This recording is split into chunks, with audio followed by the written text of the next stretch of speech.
Hey, do this curly Afro puff lock style with me. I'm separating these locks with a ponytail and moisturizing. I'm using these rubber bands to create a jumbo side braid. I apply the rubber bands, split the neck section down the middle and pull them through, and repeat. The color of the rubber bands don't matter because as you can see, I clip them out using my shears. Let's get these locks into a ponytail. I'm cutting this elastic band to make it a little easier. We're going to get these locks into a pony. I'm tucking it into a bun with this ponytail holder. Using this edge booster to lay down these kinks in the back. Now it's time to lay this side braid down and secure with bobby pins.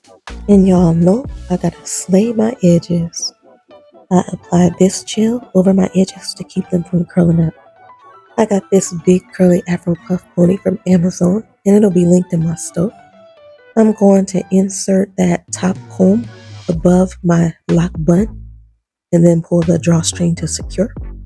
And here it is. I just wanted to try something different. And it is. I went straight soul sister on y'all. My sis Ashley, aka Dash and Diva, really inspires me. Oh, y'all can tie it down for a more sleek look.